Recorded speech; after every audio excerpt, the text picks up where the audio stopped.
Welcome back to my channel. Today I'm going to be working in my hydroponic indoor setup. So what I've got going on today is just a real simple switch, and I've kind of been putting it off for a while. I haven't really wanted to do it. It's kind of a lot of work.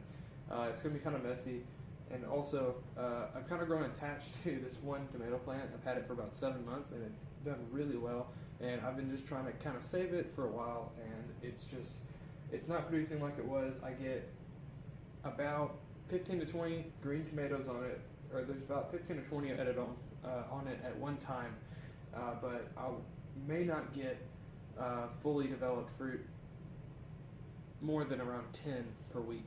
So, and that's a lot less than I used to be getting. I used to be getting around 30 a week, which is quite a lot, and it's more than I can use, but it's no longer doing that, and I've not done anything different. I have let it grow a little bit up higher than it usually does, but it's only because I've been anticipating this removal. And the only reason I'm doing that, anticipating it right now, is because I started this one a few weeks ago. I think this one's around maybe 4 weeks old, probably around 4 weeks old, and it's growing really well, and it's growing so well that it's growing outside of its container, and I don't want it to stay in this one too much longer. It needs to grow down and get a bigger root base, and it's going to grow larger. So this one is going to be replacing this one here. I'm going to get this set up, and we're going to do a time lapse of me removing this one, and then we'll get back to it when I'm placing this guy into the container.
Alright guys, so that is the root ball that was growing in my hydroponic. It's almost like hair. That's crazy. Alright guys, so the bucket on the left here and the bucket on the right, they're both the same type of liquid. They're both the General Hydroponics General Growth formula, and this one is this is a crack key method, and this is a fresh batch, and this is a about 7 months old, and has been, so there was a plant in this, and over 7 months it was draining the water, and then I was just adding more of this. And so what I'm going to do is I'm going to do a real quick test on this. I'm going to take a test of this and test of this, and test the TDS of both, test the pH of both, and then we'll compare them. Alright, so first we're going to run a TDS test.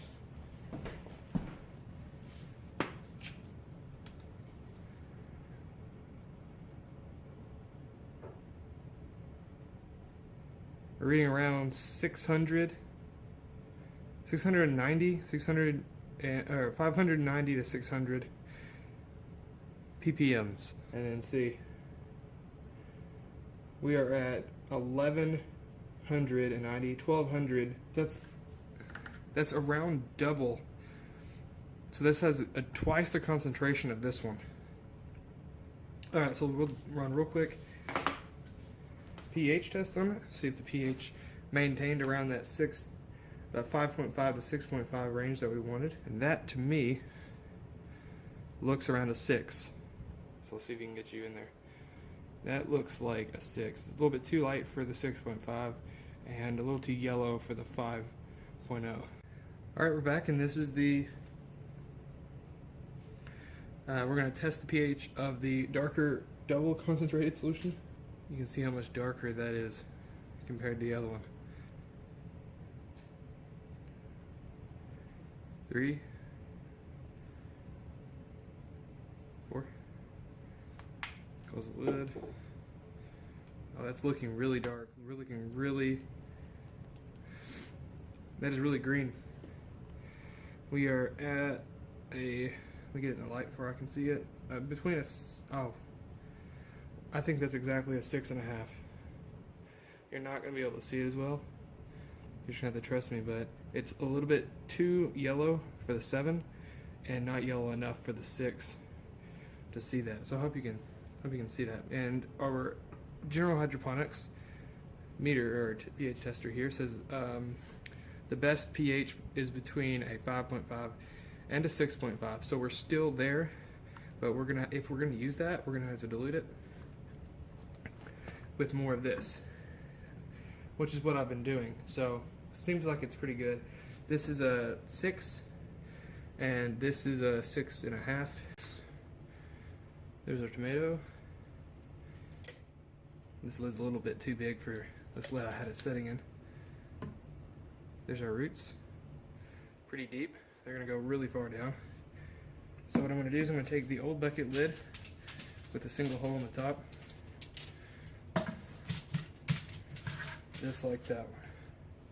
We're going to remove this one's net cup from this seedling starting lid. And try to be careful not to rip off any roots. And we're just going to drop it down in there. Just like so.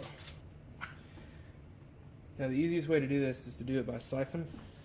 So that's what I'm going to do.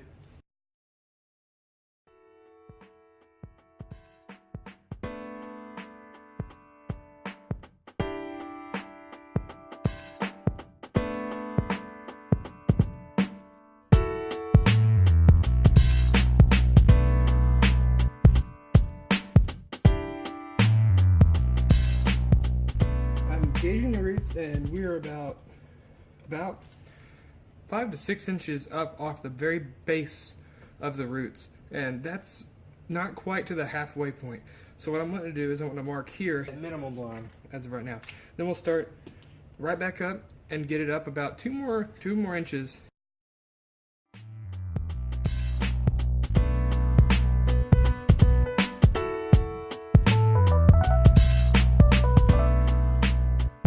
Alright, so here's the finished product. I had to adjust the system, so what I did was I just found this longer board here. We just had an extra spare board laying around, and I don't want to paint it and make it look nice, just because it's not going to be here too long. As soon as this plant starts getting too big and it starts needing a cage, then I'm going to take this back out and replace it with the other board that just covers to right around here. So that's kind of cool that I can have a system that if I decide not to do a large plant, then I can just do this and then or I could move this support to the other side and just have a big, long system. I could plant mini plants in here, and without this center post, I could put more buckets in the center with some less sensitive or like less light hungry plants, and just do this setup. I think it's a really good setup, and these are just 2x4s that have, I believe these are 6-inch pieces, so there's a notch cut out about every 6 inches, 6 to 7 inches, and all the way down, and then I just have a couple of notched pieces. So there's 4 boards down there that have notches in them, so they'll sit together. You can kind of see these are 2x4s, so both of these have notches about halfway through them, and then they're just screwed together and glued together, and that makes a really nice sturdy base for it. And then I just painted it with the cheapest spray paint I could find. So alright, so I think that's pretty good. Alright, so that is it for this video. The next video that I will be doing is just a quick transfer of these plants into the buckets, and that's going to be, well, I say quick, it's going to be quite a big hassle, but I think it'll be a lot easier than trying to go from like a plant like that into just putting them into the buckets and having them try to grow back up. Alright guys, so please stay tuned for that video, and I have some other videos coming up as well, so please stay tuned. Alright, thanks for watching. I'll catch you later.